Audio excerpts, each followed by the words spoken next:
trí, dó, híon, náid, bew. Tí raibh seomhríonnig léamh na Nuachta as Meiriceá. I neomh an 5 Mianar, agus fágann sin nollaig bheig nó ihe nollaig na man, róin marach, agus sin deireadh le séasúr na nollaig. Mar sé bhreathan dain Meiriceá go cinnte go bhfuil aimsir na nollaig thart. Síl na héireann an rud céanna dearann, dúirt Cormac go 5 go raibh tréimh sin na nollaig thart agus ní bhíonn Cormac mícheart a riamh an mian. Bhí cheart an bheidh léamh scéalta as Nuachta an léinneamh, ach mar a tharlaíonn fágú Nuachta an 8 fichiid os mo chóir maidin, agus dá réir sin beidir gom ratha tú gúil na scéaltar seo bheagán í nás dáta. Sin seo coppla scéal as imlíon 2015 an 8 fichiid mí na nollaig le bheith cruinn faoi, ach tá sé 2016 go neamh an 5 Mianar. Ach nach cuma. Scéal I bhí híon, Ram Emmanuel sé ír cheanra fórne an tíháin atá níos sin mhéara Chicago. Is cosúil go bhfuil Ram bocht faoi léigear. Sa réis roinnt achtra lámhaí sa achtraí lámhaí sa chathair sin. Tá GQ iris na bhfear sa réis an túsal Emmanuel choristeach liste na 9 bhheasa sa bhliain 2015. Tá cóghréanlathach de chuid an úsal Emmanuel ag brú reachtaíochta chuntasaí Springfield, ceann cheathrú rialtas Illinois, ligceach the vótóirí an Meiriceá garim.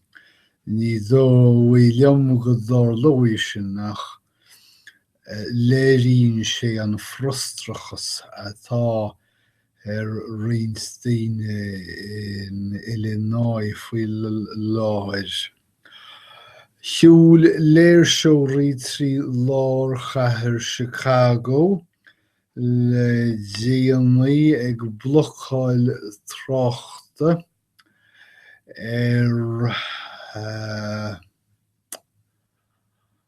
mhóthar ruithneach na carach North Michigan Avenue, agus iad de gluach Rams got to go I gaigeadal chúlachas an bhealach fad ó Chicago síos go Springfield.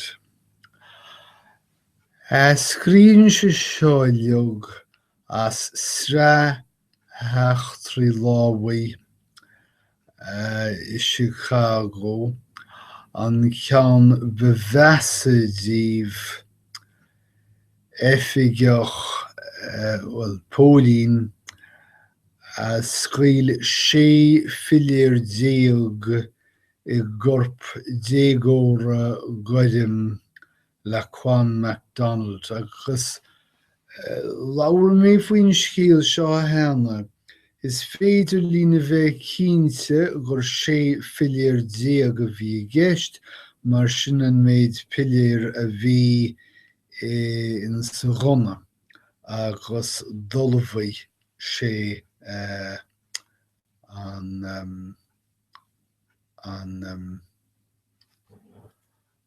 ghona. Ní rá pilléir fágtha ann. Tá ó hin ó nachtar a lámhaigh sin is méire faoi léigear an túsal Emmanuel agus tá díospóireacht faoi chine agus póilíniu ag scúba trí chathracha i Meiriceá faoi láthir. Tríd an bhliain i leog. Ach tháinig teacht na díospóireachta go Chicago le díriú spottholais angeall hallan na charrach. Níos measa an saharn díreach in íon nolog scíl pólín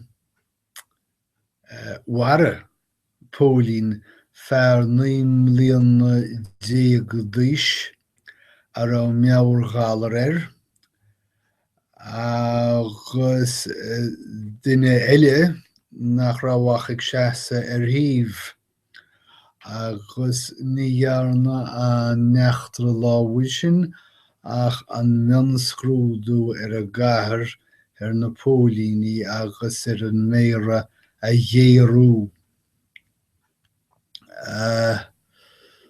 Farir don úsal Emmanuel ní rá sé sa chathair ag an am bhí sé ar saoire i Gúba agus as Cúba dógur sé go raibh an chathair faoi dobrón amachchas amach.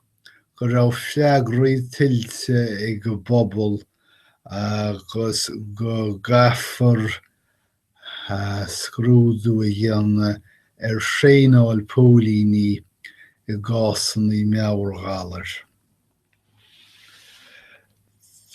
Baineann mór scéal a nuachtáin leis an scéal bhrsúmhéalaí dar liom ón bhliain 2015 agus baineann trúbhéalacht an scéal leis a bhictiúr chuireadh amach de agus bhíonn carta i ddíre chorp Alan Kurdi buachalainn óg a báú sa bheanmhair agus é ar bhealach chun na tuaisce chun na gréige deireann a bhain sé an tuaisce amach agus maríú é agus fós ní féidir liom bhean ó a bhictiúr gan pian mo chroí. Nuair a cartú a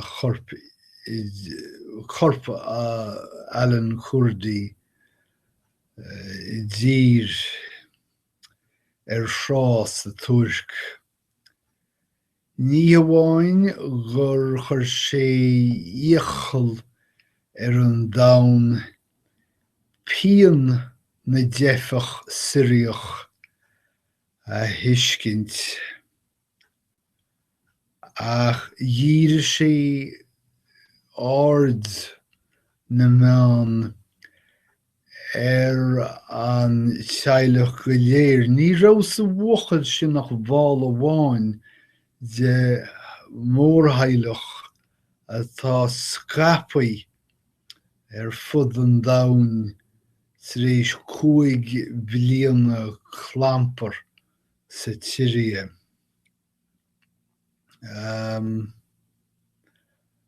Agus an tefigeocht tuairceach sin gáardú corpan bhuachala bhruach na meánmhara. Bhí chul ceathrar eile de chuid an bhuachala leis féin bus san nongáir. Agus é a hethe ón troid Somália in Damascus.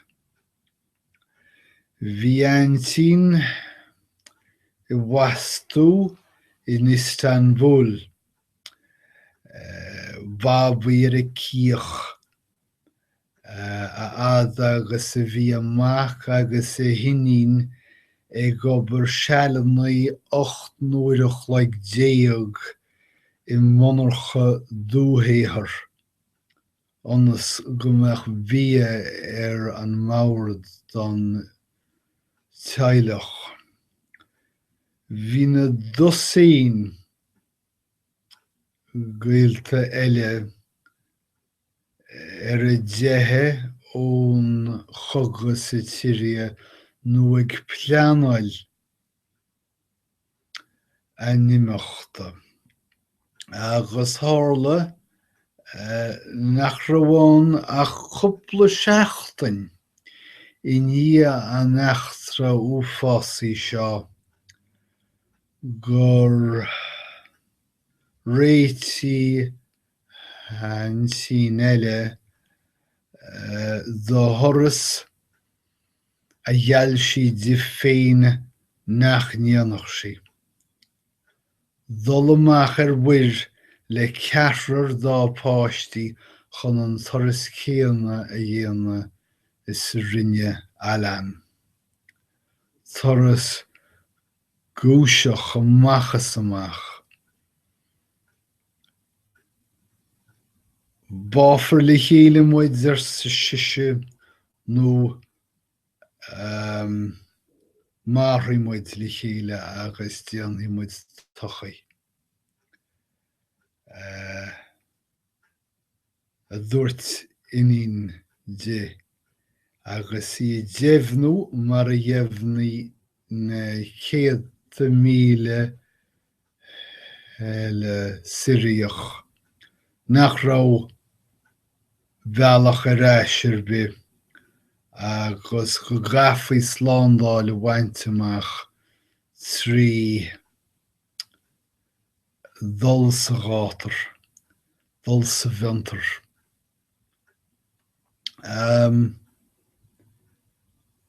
Íomhá I cónach amachas amach I sé an gríon ghreaf. Dúiseach sin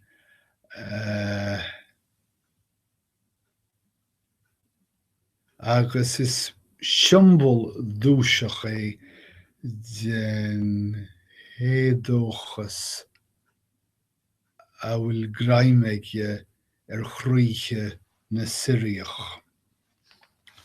Bhín scéal gach lá faoin hiorthóirí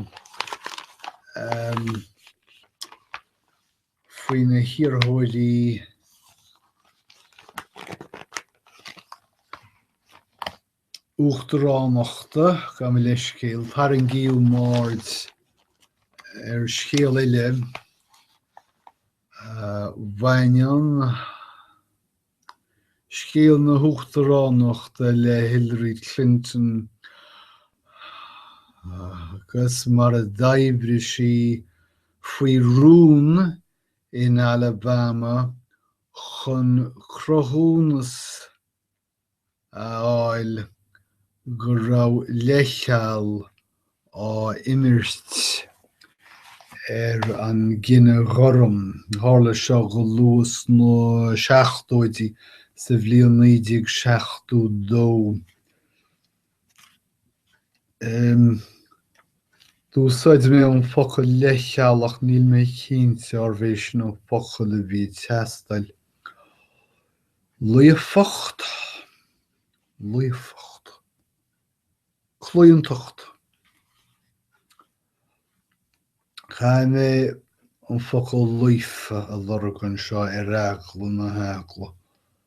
Úsáidtí mé é luife agus is máile mé. Tá bhí si gíre luifocht a chrochú.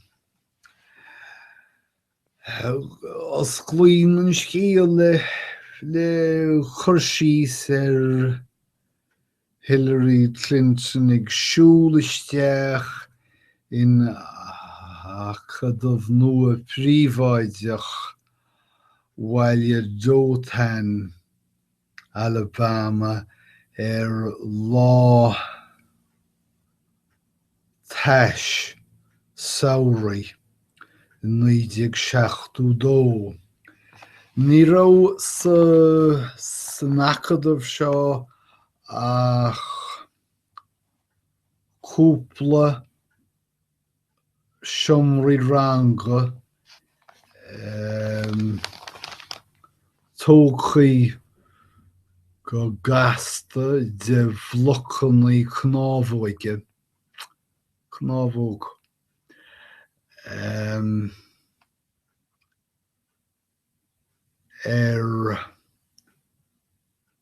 Gharaí tuaithe agus ag persanú duine eile. Sneachtar seo bhain sí canúint Chicago de féin agus dúirt sí le chomhair leor teoirich na scoile go raibh fear céile díreach tar éis post nua áil in Dothan gom teaghlach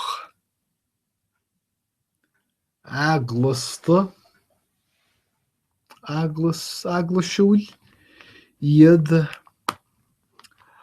agus go raibh siad ag lorg scoile dámach. Dá ríre ní raibh in Hillary Clinton ag gnám ach mac léinn dlí agus bhí si ag obair do Varian Wright Edelman an gníomhaí cearta síomhialta agus cosantóir cearta páistí. Cheol Van Edelman go Alabama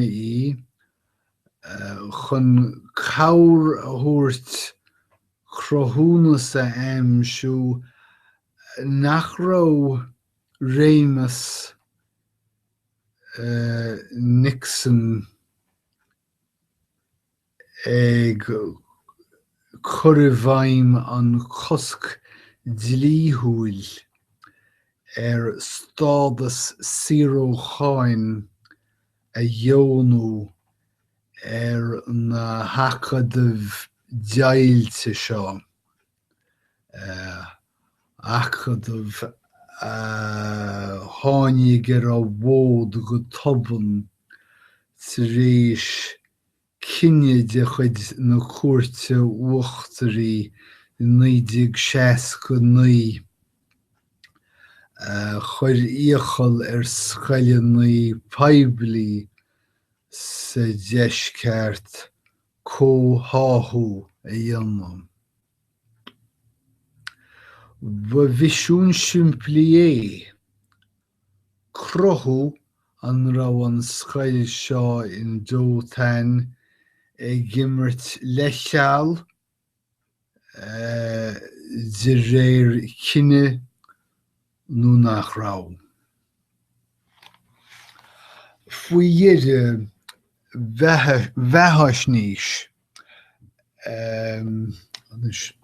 ní hé bheithásníos an focail atá weimhin á ríre ach is chomhail se.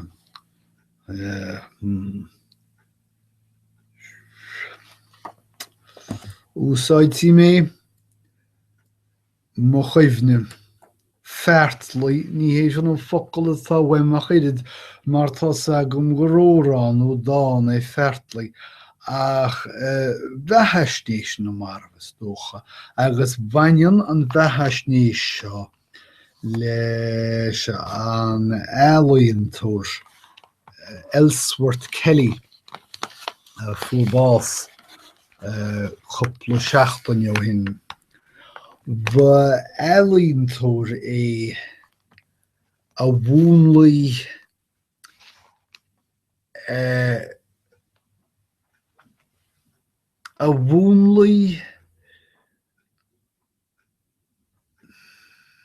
crochannaí céimseúla mórchóir amachchas amach. Bu é Ellsworth Kelly duine na healaíontóirí teibí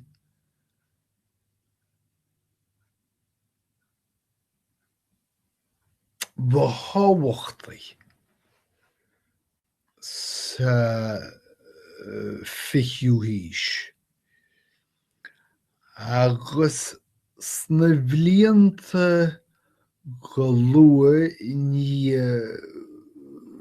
an dara chugaí domhanda, bhúnla sé stíl sainiúil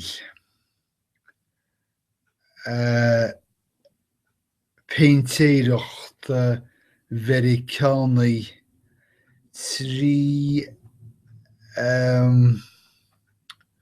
crochannaí cruánacha agus dahannaí níomhracha na healaína orpaí a chumasc le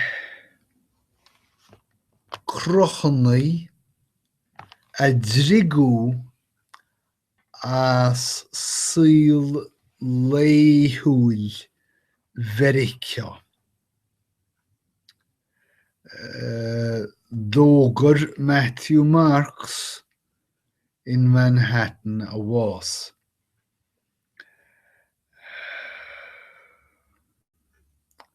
Ba ealaíontóir éagaitin é, ealaíontóir úr nua, a ghaimhní a ealaíon mar an gcéanna as an meachtaíocht breanna dóireachta a dólam sé mar fearrthóir éan, nó mar díogarseoir fearrthóireachta éan, agus é óg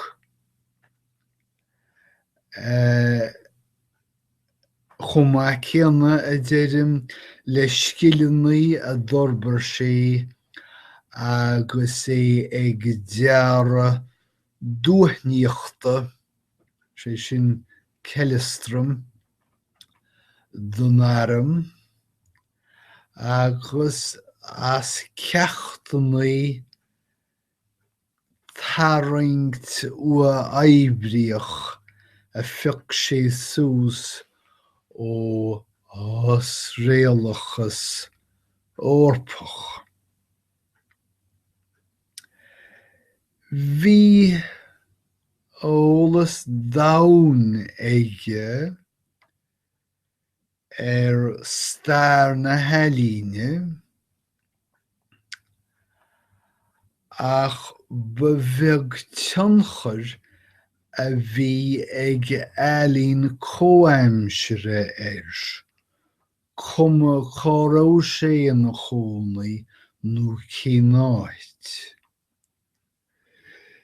Bhí sé na chónaí sa rank mar shampla nuair a bhí eispriseanachas, by dad, sin focail inis, eispriseanachas teibí I mór a réime. Agus ba réigean go raibh sé meabhrach in éonchar faoi ealaíon na Stáit Aontaithe. Nuair a d'fhill sé ar Meiriceá sa bhliain naoide chuige ceathair, cheada sé I gceantar aisteánach go maith ó thaobh ealaíne de, ceantar airgeadais Manhattan, agus ba bheag caidreamh ar bith bhí aige le lucht a linne go háirithe is síl na healaíne. Séir do tháinig as seo ná ealaín a bhí ríomhearsanta agus taiscéalaíoch, torgnamhach amachchas amach. Ealaín nár thuimhí I néachar le ceart chreidmhachas, agus doscail suas na féidirtheachtaí tebaíochta dá ghlúin féin agus do na glúinte le teacht. Well sin an méid ó thaobh nuacht na seachtaine seo chaite, tá súil agam gur bhain tú tainmh as sin agus go mbeidh tú sibh ag fear amach don chéad leagan eile de nuachtas Meiriceá. Tá sé feantach fuairneamh I gceantar Nuacht ach gealltar go bheabhsúí an aimsir mórach agus amachchan seo a bhuíochas is dócha le El Niño. Well, fágtha mé sibh mar sin agus tá súil agam go mbeidh muid ag caint arís faoi chúnsaí níos teo. Tógadh go bogadh agus bheannach déireamh go léir.